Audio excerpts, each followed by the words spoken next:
Bismillahirrahmanirrahim. Assalamualaikum warahmatullahi wabarakatuh.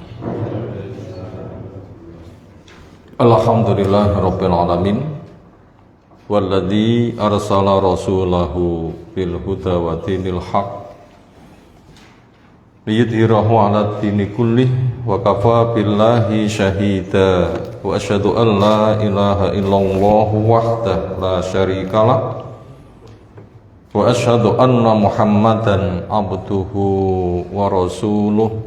Allahumma shalli ala Muhammad wa ala alihi wa ashabihi wa man tabi'ahum bi ihsanin ila yaumiddin. Ya ayyuhan nas ittaqu rabbakum alladzi khalaqakum min nafsin wahidah wa khalaqa minha zawjaha wa bassa minhuma rijalan katsiran wa nisaa'a wattaqullaha alladzi tasaaluna bihi wal arham innallaha kana 'alaikum raqiba. Wa ba'du, fa inna asdaqal hadisi kitabullah wa khairal hadyi hadyi Muhammadin sallallahu alaihi wasallam.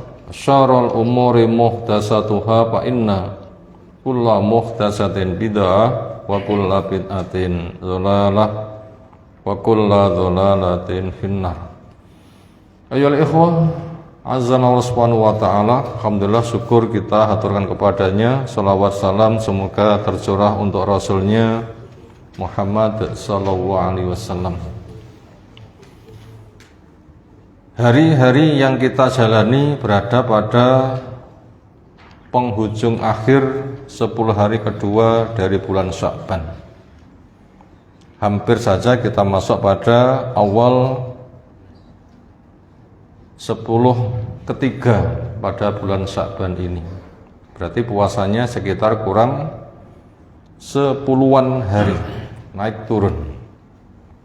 Semoga saja kita diberikan umur yang panjang, badan sehat, istiqomah, mampu untuk melaksanakan puasa, dan semakin bersemangat untuk mencari bekal hidup kita, karena asli kehidupan itu di akhirat.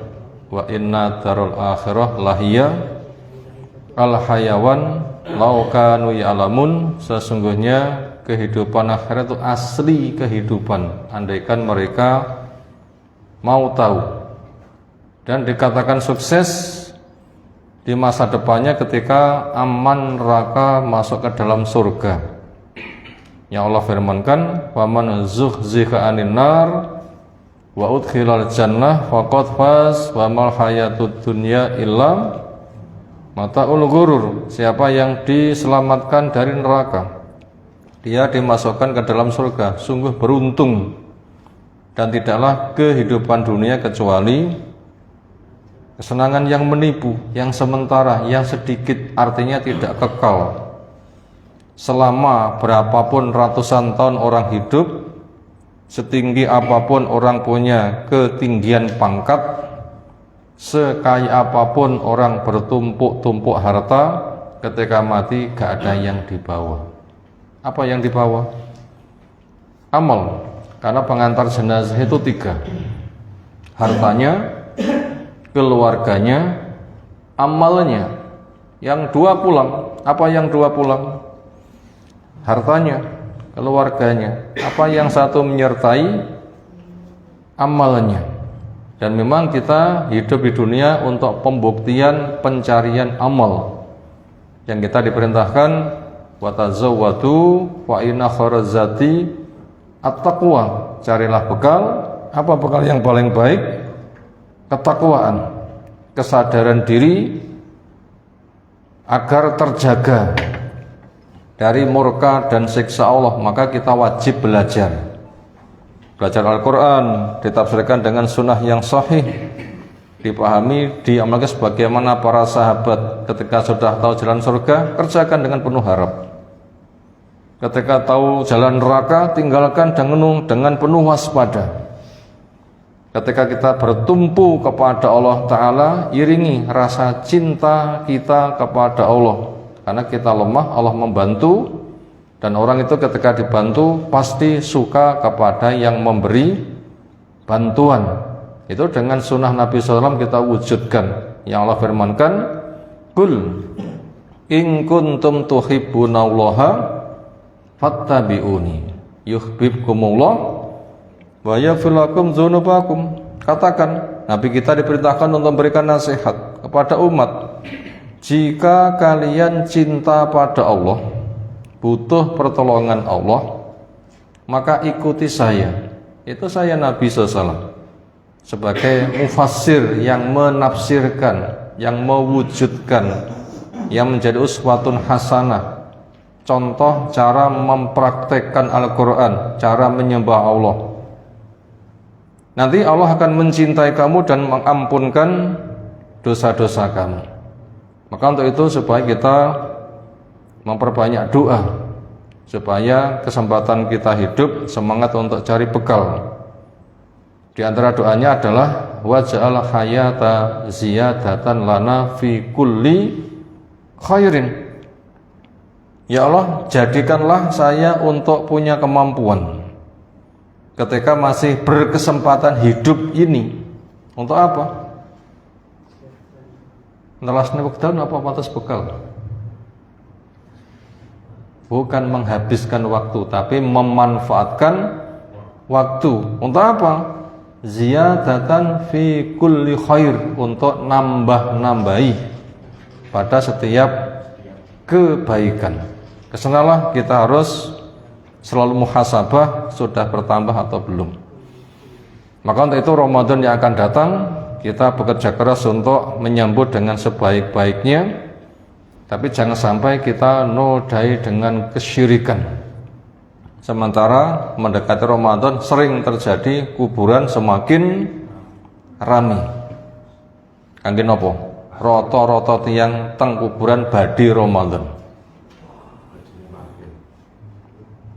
Sepertinya titip doa. Lumantar panjenengan sing sampun sumari. Saken mboten tiyang ninggal dipun titipi. Enggak bisa. Mereka enggak dengar. Mereka sudah tidak beribadah. Mereka juga belum ketemu Allah. Kita juga belum tahu mereka dapat nikmat kubur atau siksa kubur. Andaikan mereka masih butuh beramal, itu caranya pulang ke dunia. Rabbirji'un la'ali a'malu sholihan fi ma taraktu. Ya Allah, pulangkan saya ke dunia. Saya pastikan akan beramal soleh yang saya tinggalkan. Dados tiang sing ninggal mawon pengen mulih teng donya badhe ngamal. Tiang tasih wonten donya karek ngamal kok dadak titip. Aneh mboten? Lah sing mati pengen mulih pengen ngamal, sing karek ngamal kok malah titip tiang sing sampun ninggal. Mongko pengen mulih nggih mboten saged. Saged mboten? Tiang sing ninggal pengen mulih teng donya. Endang-endang. Allah mengatakan kalla, tidak bisa. Maka daripada itu doa kita langsung minta pada Allah Ta'ala sesudah sholat wajib di sepertiga malam yang akhir. Kita perbanyak doa supaya kita dipertemukan Ramadan, bisa beramal soleh. Jangan malah minta kepada orang mati doakan saya. Kenapa? Mereka tidak bisa ngijabai. Ayolah ikhwah, azanallahu subhanahu wa ta'ala. Materi kajian kita kali ini masih kelanjutan sirah sejarah kehidupan Nabi SAW sebagai percontohan bagaimana cara mewujudkan Islam itu sendiri. Maka karena beliau itu sebagai percontohan, kita butuh tahu seperti apa praktek kehidupan beliau SAW yang kita nanti akan mengikuti jejaknya. Dari kitab sirah yang ada, materi bacaan halaman 12 sampai 29. Diharapkan kita semangat untuk membaca. Waktu longgar kita. Dan itu penting.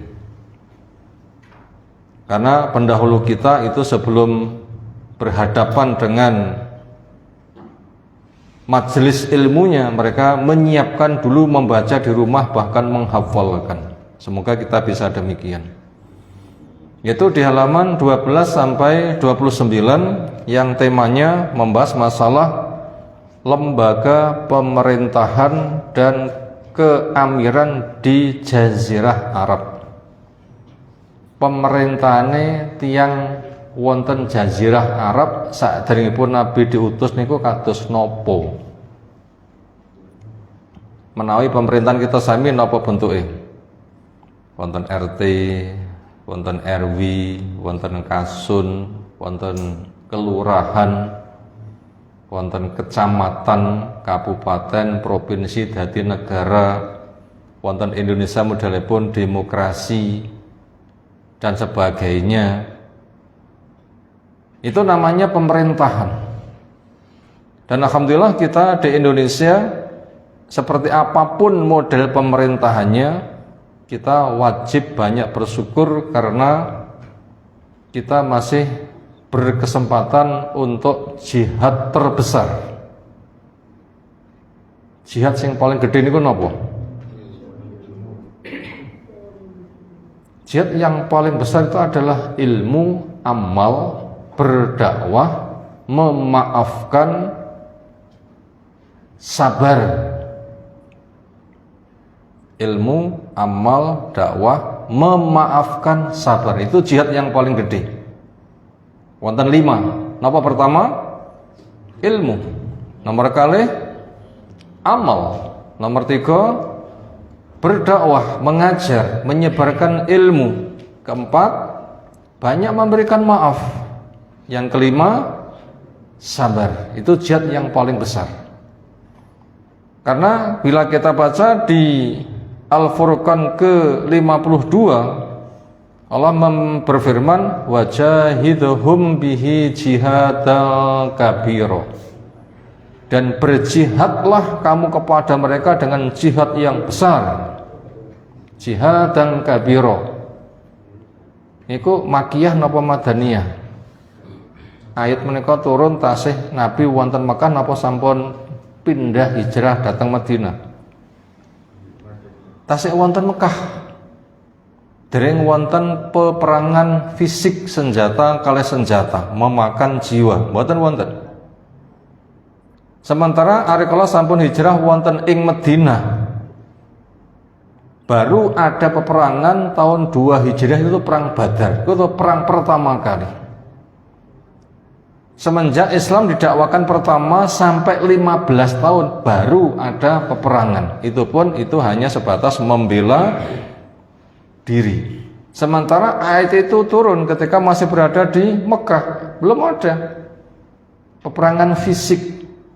Tetapi Allah sudah memerintahkan dengan jihadilah mereka dengan jihad yang besar.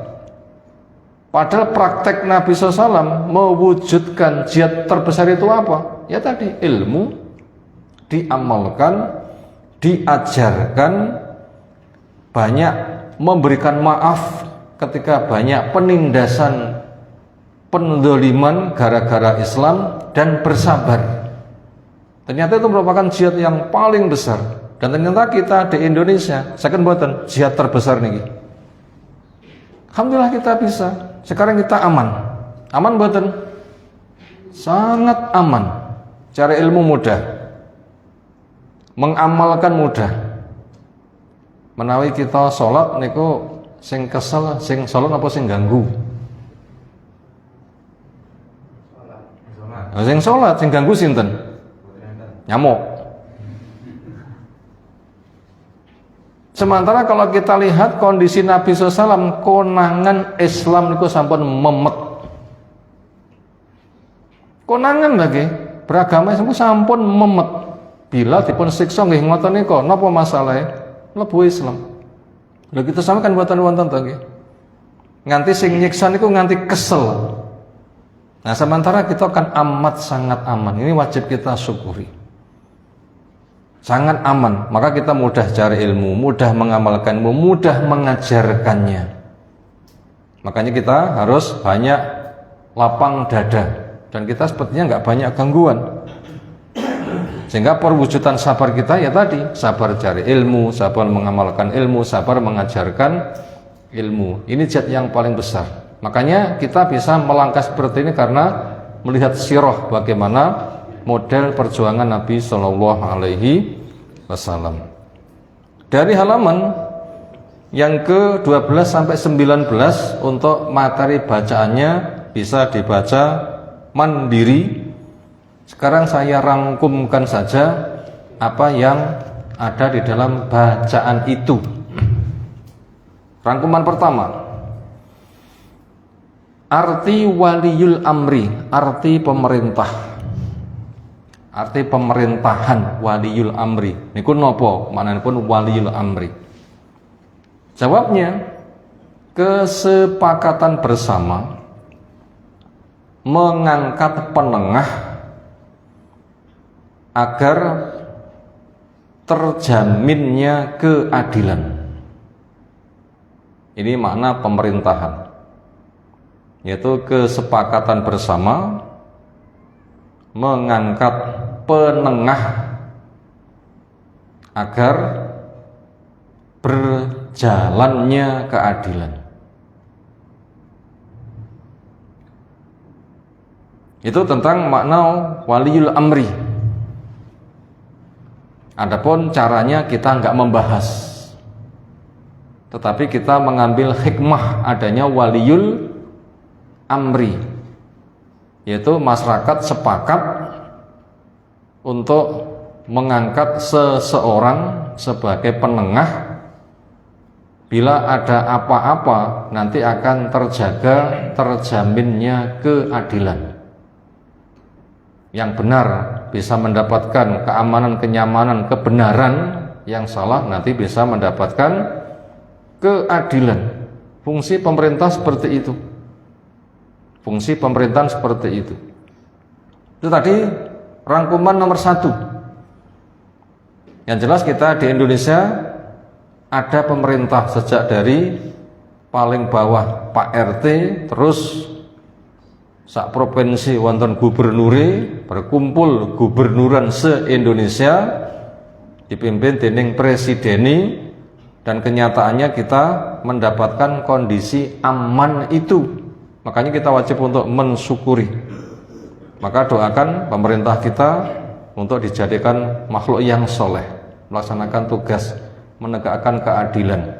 Bila punya kesalahan doakan semoga mereka diberi petunjuk, kebaikannya taati. Ketika salah, salahnya saja yang jangan ditaati, karena taat pada salah itu tidak diperbolehkan. Doakan saja semoga mereka itu soleh, karena pendahulu kita mengatakan apabila saya punya doa mustajab, begitu bibir bergerak langsung dikabulkan. Kangge ndongane sinten? Saya gunakan untuk mendoakan pemerintahku. Kenapa? Bagusnya pemerintah itu untuk merata bersama bangsanya, masyarakatnya. Tapi bagusnya pribadi hanya untuk sendiri. Ini penting. Berikutnya nomor 2. Manusia dicipta sebagai khalifah. Manusia dicipta sebagai khalifah, sebagaimana yang Allah ceritakan di Al-Baqarah yang ke-30.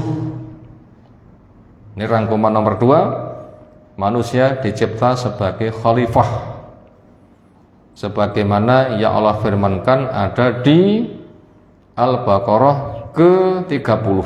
Titik. Sekarang kita baca. A'udzu billahi minasy syaithanir rajim. Wa idz qala rabbuka lil malaikati inni ja'ilun fil ardi khalifah.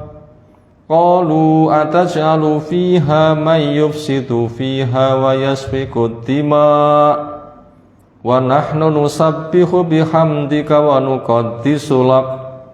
Qala inni a'lamu ma la ta'lamun.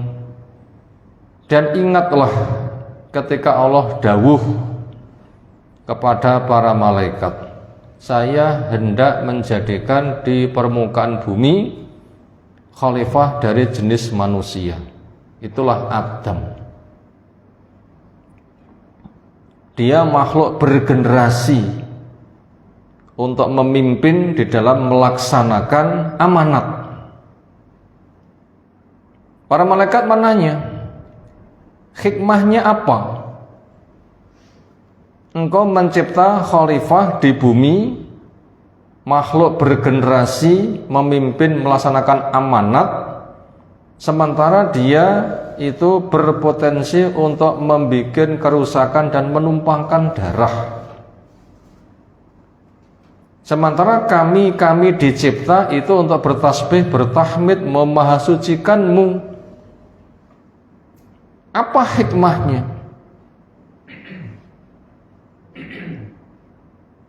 Kalau memang itu tujuannya untuk taat, dicipta mereka yang berpotensi taat, ternyata kok malah bisa membuat kerusakan, menumpahkan darah. Allah memberikan jawaban, saya tahu apa yang kamu tidak tahu. Artinya walaupun mereka itu punya salah, punya dosa, kadang bikin kerusakan, menumpahkan darah, tapi nanti akan saya utus nabi, saya utus rasul, sehingga nanti akan terbimbing, sehingga mereka bisa mewarnai diri sehingga tidak bikin kerusakan dan menumpahkan darah. Ketika mereka melakukan biar tobat. Buat yang bandel-bandel nanti ada pengadilan, sehingga nanti ada perjuangan. Ada guru, ada murid, ada hakim, ada yang dihukumi, ada yang diberikan hadiah, ada yang diadili. Disitulah manusia nanti akan mewujudkan siapa yang paling bagus. Nah, gitulah Allah memberikan jawaban ketika manusia dicipta sebagai khalifah. Sekarang perincian, apa makna khalifah? Makna pertama, khalifah jamaknya berbunyi khalaif. Lek siji khalifah, lek kathah khalifah niku khalaif, artinya apa? Makhluk bergenerasi. Tugasnya memimpin di dalam melaksanakan amanat. Itu tentang makna khalifah, yang jamaknya apa? Khalaif, makhluk bergenerasi, tugasnya memimpin di dalam melaksanakan amanat. Bila Allah menika paring amanat, sudah ditawarkan ke langit, ke bumi, ke gunung-gunung, nggak ada yang mampu memikul. Sinten sing mampu memikul? Manusa nikulah ingkang dipun maksud manusa dadi khalifah. Napa makna khalifah? Makhluk bergenerasi, tugasnya memimpin di dalam melaksanakan amanat. Bentuk memimpin apa? Di sana ada nabi, ada rasul, ada dakwah, dan itu dari manusia. Kalau nabinya, rasulnya yang berdakwah dari jin, kita sami sakit ngaji mboten? Nabi ini jin, rasulnya jin. Tapi ketika yang menjadi khalifah memimpin untuk melaksanakan amanat itu manusia, jinnya bisa hadir. Lek rasulnya jin kita tidak bisa hadir, kenapa? Gak tahu. Jenengan saged mlebu datang alam jin mboten? Ngilang rasa balik ngoten nggih. Repot mengke. Some pahami wedhik aku tak ngaji. Sapa dak ini alam jin? Oh, engko mulai Buddha rasa mulih kelangan bojo mangkene. Tapi ketika yang menjadi nabi, rasul, dai itu manusia, jin itu bisa hadir. Sebagaimana hampir akhir pada surah Al-Ahqaf Allah cerita, wa id sarafna ilaika nafaron minal jinni yastamilul Quran. Ingatlah ketika kami hadirkan kepada kamu sekelompok jin untuk ikut ngaji. Berdasarkan ayat itu, berarti wonten masjid niki sing ngaji sinten mawon? Nggih, manusa kalih jin ning kita mboten sumerep. Napa jenengan ngersakne badhe pirsa? Tak sawang jijal kaya apa rupane. Ngoten nggih. Mboten usah, engko malah girap-girap ngoten nggih. Tapi yakinlah itu memang dihadirkan.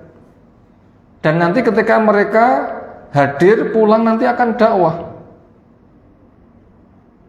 Di situ Allah melanjutkan, falamma hadaru qalu ansitu, ketika hadir mereka mengatakan hus, diam, semak dirungokne. Itu obrolan sesama jin.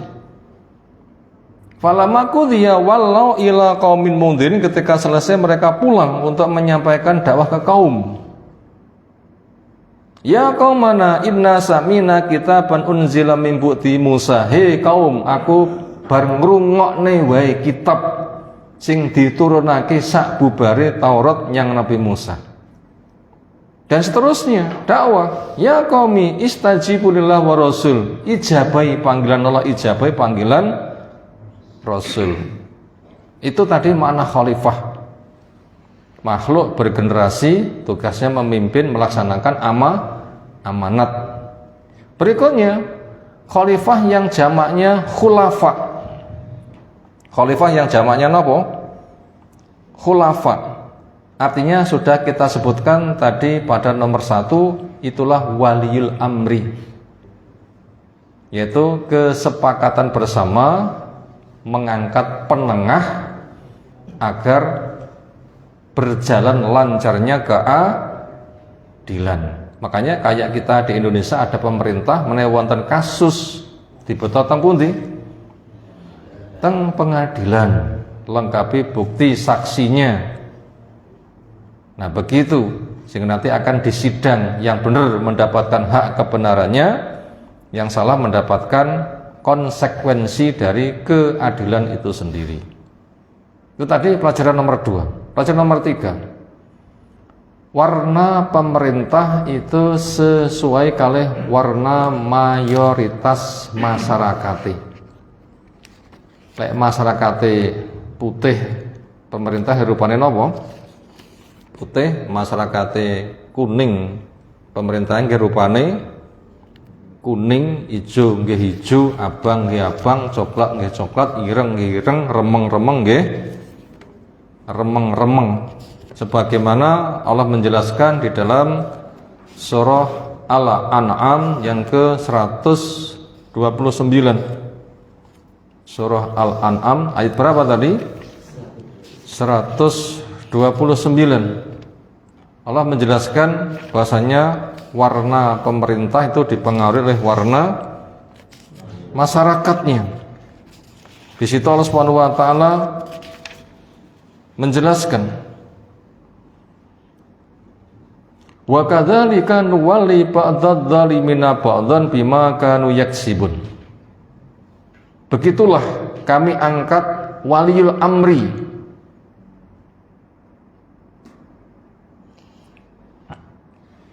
kepada masyarakat zalim dengan sebab dari kedzaliman mereka. Makanya menawi masyarakat niku mboten ngaji, nggih pemerintah nggih enggak mboten demen ngaji. Masyarakat mboten kenal salat, nggih pemerintah nggih angel kon salat. Masyarakat seneng adu jago, mungkin pemerintahnya nggih padha mawon. Maka daripada itu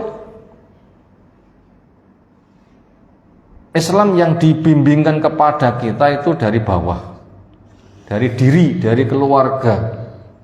Diri menikah, akhirnya jadi keluarga, turun anak-anak, dari RT, dari RW, dari kasun, dari desa, dari kelurahan, dari kecamatan. Itu berangkat dari diri-diri, dan itu langsung bisa kita kerjakan. Kita nanti pulang bisa ngurus keluarganya dewi-dewi, per keluarga nanti akan begitu, akhirnya jadi RT. Kesanalah, apabila kita memang bisa seperti itu, nanti bila semua orang itu kompak begitu caranya, otomatis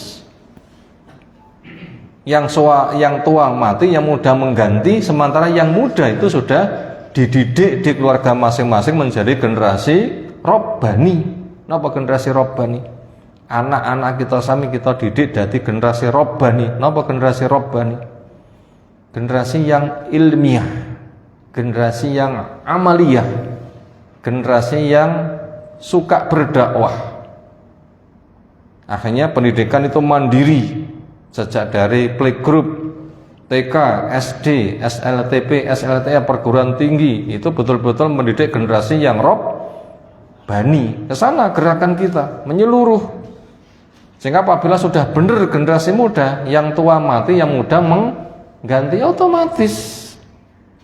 Itu tadi pelajaran ketiga bahwa warna pemerintah itu dipengaruhi oleh warna mayoritas masyarakatnya. Mari kita berlomba jadi pribadi yang baik. Pelajaran yang keempat, fungsi agama sebagai peraturan. Agama langit jaminan keadilan. Ini pelajaran yang keempat, rangkuman yang keempat. Fungsi agama sebagai peraturan, agama langit jaminan keadilan. Sebagaimana yang Allah dawuhkan wonten ing surah Al-A'raf yang ke-96. Surah napa? Al-A'raf ayat 96. Di situ Allah firmankan. Kita baca, walau anna ahlal qura amanu wattaqau la fatahna alaihim barakatim minas samai wal ard walakin kadzabu fa akhadnahum bima kanu yaksibun. Dan andaikan penduduk suatu negeri, termasuk negeri mriki, keluaran pundi-pundi, kita bisa bahasakan seperti itu. Upomo penduduk kelurahan Burengan. Niki sak Burengan penduduknya nanging namung niki nggih. Wah, pomo gelem ngaji kabeh. Mboten bek, mboten sedeng masjid nggih. Ternyata kita mendapatkan tantangan. Penduduk kelurahan Burengan gelem dereng gelem ngaji kabeh. Kata sing ngaji napa kata sing dereng ngaji? Kata sing malah dereng niku mantan. Kita berusaha diperbanyak. Kenapa? Karena Allah menjelaskan penduduk suatu negeri, cakupan lingkungan kita berada pada kelurahan ini yang kita garap, dan kita belum bisa menggarap wong sak kecamatan. Saged?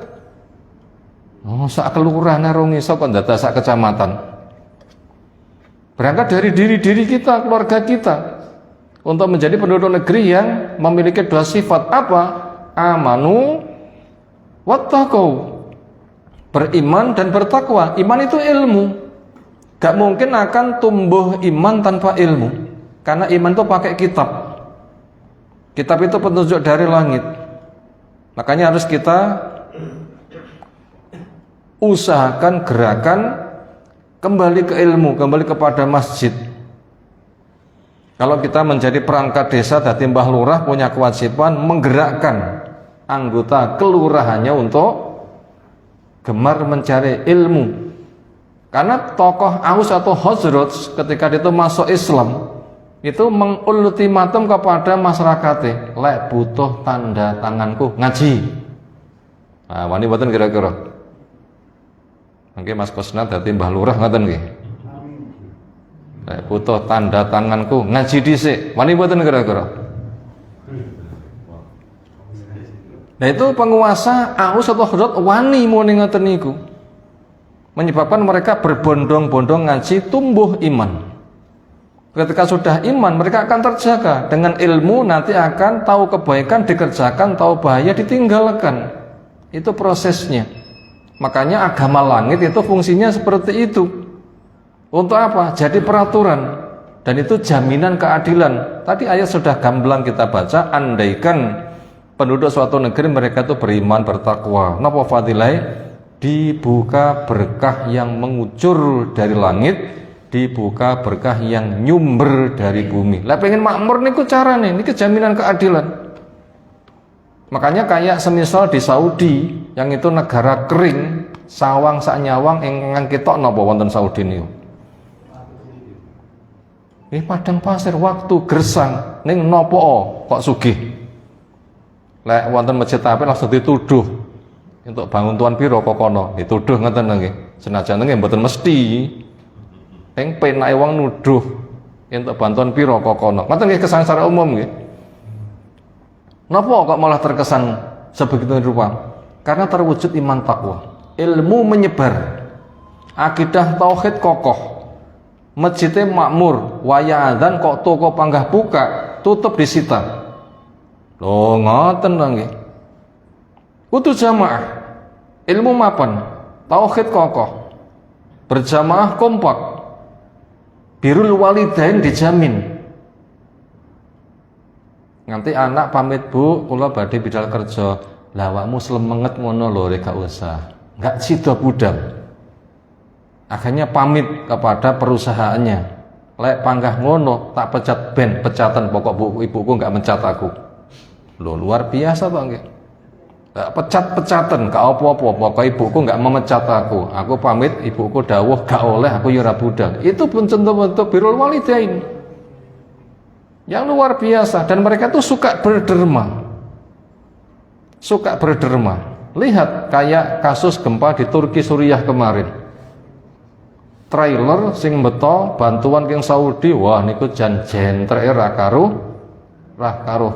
Pinten triliunan. Kedermawanan masyarakat dikumpul nih. Kita sami kalau napa-napa nyumbang napa dereng? Alhamdulillah. Ya, kalau melanjutkan saja. Itu bentuk nyata. Makanya bila kita kembali kepada agama sebagai peraturan, agama langit itu merupakan jaminan keadilan. Itu tadi pelajaran yang keempat. Sekarang masuk pada pelajaran yang kelima. Manusia dengan besinya akan dihisab. Untuk apa? Besi yang kamu miliki. Ini pelajaran keberapa? Kelima. Manusia dengan besinya akan dihisab. Di antaranya yang bisa dipahami bentuk hisabnya apa? Besimu kamu gunakan untuk apa? Ini sudah Allah gambarkan ada di surah Al-Hadid yang ke-25.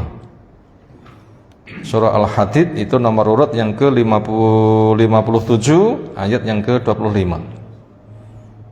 Laqad arsalna rusulana bil bayyinat wa anzalna ma'ahumul kitaba wal mizan liyaquman nasu bil qist wa anzalna al hadida fihi ba'sun syadidun wa manafi'u linnas wa liya'lamallahu man yansuruhu wa rusulahu bil ghaib innallaha qawiyyun aziz.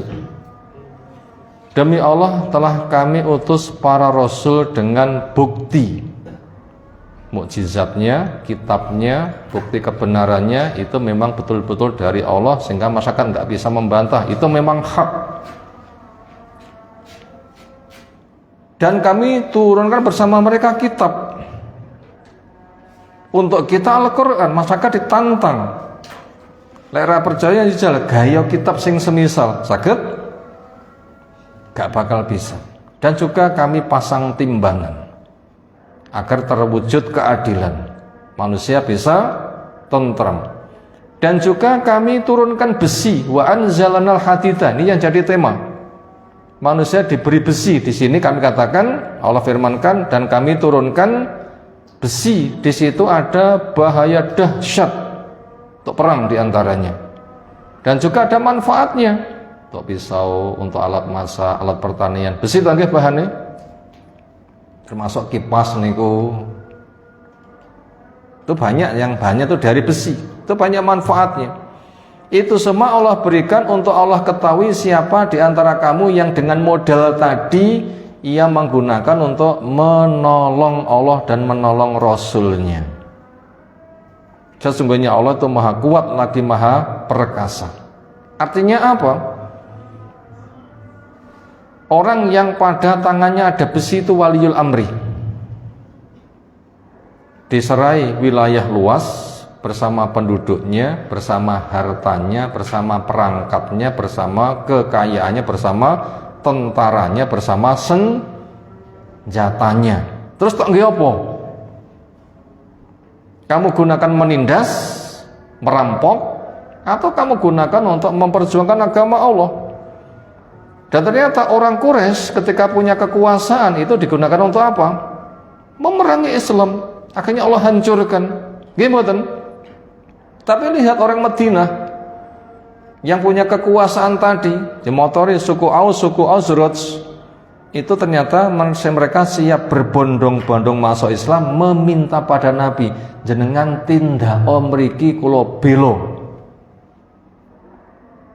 Kami punya negara, kami punya orang, kami punya tentara, kami punya harta, kami punya senjata. Kesinilah kau akan saya bela. Saya membelamu lebih daripada membela diri, keluarga, istri, anak dan semuanya. Engkau akan kami unggulkan. Itu namanya orang yang diberi besi digunakan untuk apa? Memperjuangkan agama Allah. Nah itu nanti siapa yang diberi besi nanti akan dihisab, besimu kamu gunakan untuk apa. Itu tadi pelajaran yang kelima. Berikutnya masuk pada pelajaran yang keenam. Tanpa agama, yang ada sebagian tanpa agama, yang ada sebagaimana arti politik secara umum. Tanpa agama yang ada sebagaimana arti politik secara umum, yaitu berlakunya hukum rimba. Kita ulang yang ketiga kali, tanpa agama yang ada sebagaimana arti politik secara umum. Titik. Tiang mereka menawi mboten gadah agama, terus gadah kekuasaan. Kangge napa kekuasaane? Ya hanya akan memberlakukan hukum rimba. Napa hukum rimba? Yang kuat menerkam kepada yang lemah. Itu bila tanpa agama yang ada ya tadi orang punya kekuasaan. Napa arti politik secara umum? Rencana kekuasaan untuk mengatur sosial ekonomi. Kan itu kan?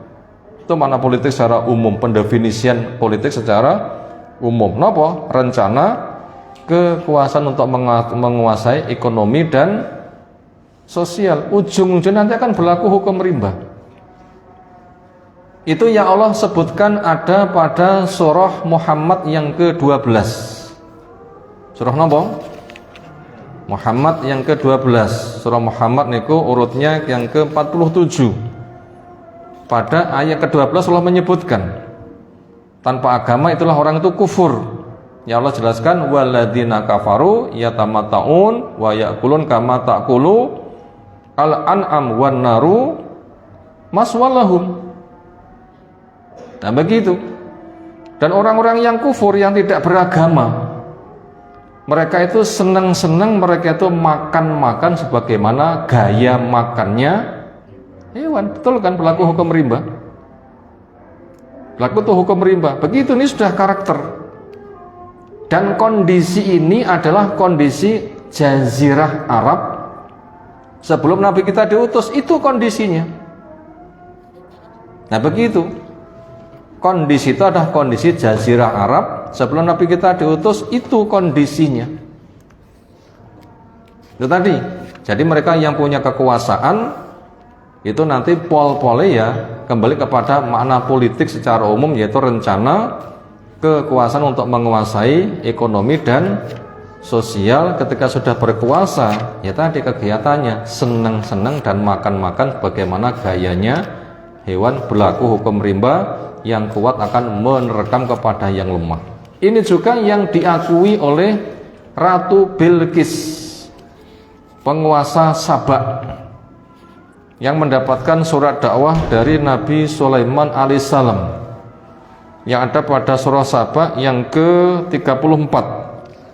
Surah Saba, nah, kok surah Saba? Surah An-Naml. Surah apa?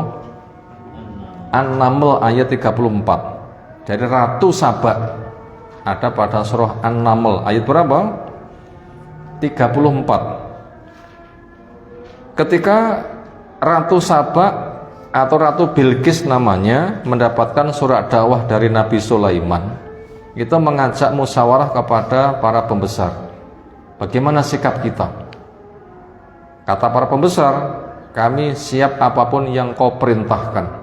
Kami sebagai bangsa yang kuat, siapapun macam-macam engkau memerintahkan kami duel, kami siap. Tapi apa kata sang raja? Innal muluka idza dakhalu qaryatan afsaduha wa ja'alu a'izzata 'alaiha adillah wa kadzalika yaf'alun. Sesungguhnya raja-raja ketika mereka masuk di sebuah negeri akan mengadakan penghancuran dan menjadikan penduduk yang mulia akan direndahkan. Begitulah mereka berbuat. Berarti bahasa ini kita telah diberitahu karakter penguasa tanpa agama, politik tanpa agama, pemerintahan tanpa agama. Apa itu? Akan bikin kerusakan, penduduk yang mulia akan dihinakan. Namanya dijajah, macam-macam, ya mendapatkan kondisi yang memprihatinkan. Maka daripada itu akhirnya Ratu Bilqis kirim hadiah kepada Nabi Sulaiman. Begitu dapat hadiah, loh, apa rumasamu aku kirim surat mek golek bondo. Aku ngirim surat enggak golek bondo, ning dakwah, ngajak kalian menyembah kepada Allah, tidak menyembah kepada makhluk, karena mereka menyembah kepada matahari sebagaimana burung hudhud lapur. Kenapa kamu terlambat di dalam persidangan? Jawabnya, saya menjumpai ada suatu kaum menyembah matahari dipimpin seorang penguasa perempuan. Lek ngono siki suratku ki tekakno, lek nganti ngapusi awas. Nah begitu. Akhirnya ketika sudah sampai mereka mengirimkan hadiah. Kata Nabi Sulaiman, saya mengirim surat bukan untuk menguasai dunia, tapi membimbing. Maka tunduklah bila kamu pengen selamat. Kemudian memberikan sebuah kayak sayembara. Ayo, sapa sing iso nekakne singgasanane sadurunge DE teko rene. Jenibrit ngomong, "Kula siap." Sebelum majelis selesai, Palestina teng Yaman pinten nggih? Pinten kilo nggih? Nah, lek kula yang sambi mriki nggih paling ya 20 kilo, ngoten nggih, setengah jam teko. Saya 500 atau 2000-an kilo. Sak jam dugi mboten? Niku dia menjanjikan sebelum majelis bubar saya siap menghadirkan. Kata orang yang diberi ilmu, saya akan menghadirkan sebelum mata berkedip. Wah, ini jam top-topan ini. Sebelum mata berkedip. Qabla ayyar taqda tarfuk.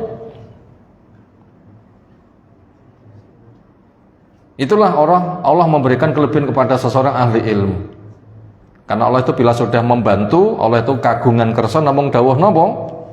Kun innama amruhu idza arada syai'an ayyaqula lahu kun. Ternyata sekejap mata dia diberi kemampuan oleh Allah, ternyata jenggelek teko. Begitu sudah hadir singgasananya, coba rotok diowai. Dek engko lek rene kenal apa ndak? Begitu ditanya, singgasanamu begitukah? Gayane kok koyo iyo. Begitu sudah disilakan masuk, ternyata tempat yang dilewati itu adalah kaca. Mungkin ngesore banyu wonten iwaen dhuwuripun mungkin mlakune niku napa? Kaca. Sehingga ari kala ratu badhe liwat niku dadak menyingsingkan bajune dikira badhe nyebrang ngoten lho nggih. Begitu sampun lewat lho, bakno kaca ya, ketreyek. Akhirnya dia itu sadar, ya Allah, ternyata kekuasaanku enggak seberapa dibanding dengan kekuasaannya Nabi Sulaiman. Dia tersentuh, akhirnya dia mengatakan aslamtu ma'a Sulaiman lillahi rabbil alamin. Saya menyatakan masuk Islam bersama Nabi Sulaiman semata menghamba kepada Allah Ta'ala. Inilah kekuasaan apabila warnai dengan wahyu itu ternyata digunakan untuk membimbing masyarakat supaya mereka menyembah kepada siapa? Allah saja. Ini juga yang Allah kisahkan ada pada surah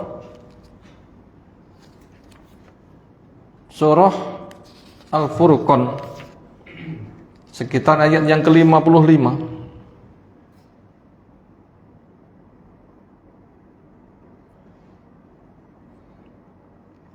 Di situ Allah firmankan wa ataullahul ladzina amanu wa amilus solihat la yastakhlifannahum fil ardi kama stakhlafal ladzina min qablihim ya'budunani la yusyrikuna bi syai'a, dan seterusnya ayat. Allah memberikan janji kepada orang beriman amal soleh akan dijadikan penguasa-penguasa yang mengendalikan manusia. Sebagaimana orang dulu ketika soleh, beriman, takwa juga dibikin seperti itu. Yang mereka semata menyembah kepada Allah, tidak melakukan kesyirikan, ya Allah membuat kondisi yang semula menakutkan berubah menjadi negeri yang aman. Nah begitu. Jadi poin yang keenam kita ulang, tanpa agama pemerintahan itu paling-paling sebagaimana yang berkembang makna politik secara umum, yaitu rencana kekuasaan paling-paling berlaku hukum riba. Inilah yang juga diwaspadakan oleh Nabi Shallallahu Alaihi Wasallam supaya betul-betul memegang agama. Sebagaimana di Sahih Bukhari nomor 121 pesan Nabi SAW ketika haji wada, haji pamitan, la tarji'u ba'di kuffaron yadribu ba'dukum riqaba ba'din, kalian jangan kembali kepada kekafiran. Bila agama kamu tinggalkan, kamu jadi orang kufur, kegiatanmu nanti paling-paling sebagian akan membunuh pada sebagian yang lain. Makanya agama itu betul-betul membimbing. Ini merupakan kunci keutamaan. Pelajaran terakhir, yang ketujuh, begitulah pemerintahan yang ada di Jazirah Arab. Begitulah pemerintahan yang ada di Jazirah Arab sebelum Nabi kita diutus. Terjadi persaingan yang saling menjatuhkan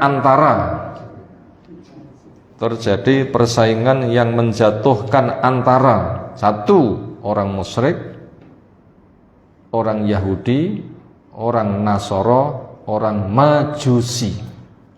Nah ini menawi panjenengan berkesempatan maos buku ini pun halaman 12 sampai halaman 29.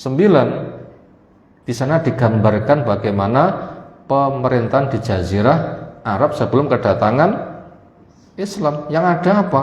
Memperkokoh kerajaan masing-masing agar kuat bisa menerkam, menindas kepada yang lain. Persaingan antara musyrik, Yahudi, Nasoro, Majusi. Ya sudah, itu kesimpulannya begitu. Itu kondisi yang ada.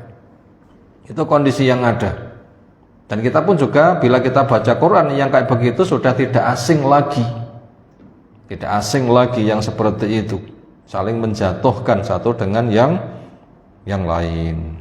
Hadirin sekalian, ini materi yang kita kaji sirah kesempatan malam hari ini mengenal Jazirah Arab, bagaimana pemerintahnya ketika belum kedatangan Nabi SAW. Dan untuk memahami masalah sudah saya sampaikan sejak dari makna waliyul amri, apa tugas manusia, dia itu menjadi seorang khalifah, bagaimana warna pemerintahan, apa fungsi agama, apa resiko bila agama itu tidak ada, dan manusia dengan besinya itu difungsikan untuk apa apabila orang itu jauh dari agama. Yang ada adalah seperti pemerintahan di Jazirah Arab sebelum Nabi kita diutus. Ini merupakan bimbingan penting untuk kita semuanya. Maka daripada itu, mau tidak mau agama itu harus menjadi kunci. Itulah yang diperbuat Nabi SAW, bukan sebatas menjanjikan aman neraka masuk ke dalam surga, dunia pun juga dijanjikan menjadi negeri yang diberkahi. Insyaallah kelanjutan materi kita kaji waktu depan. Semoga apa yang telah kita pelajari Allah berikan ilmu bermanfaat untuk kita semuanya. Ada tanggapan, disilakan. Bulan depan itu umpama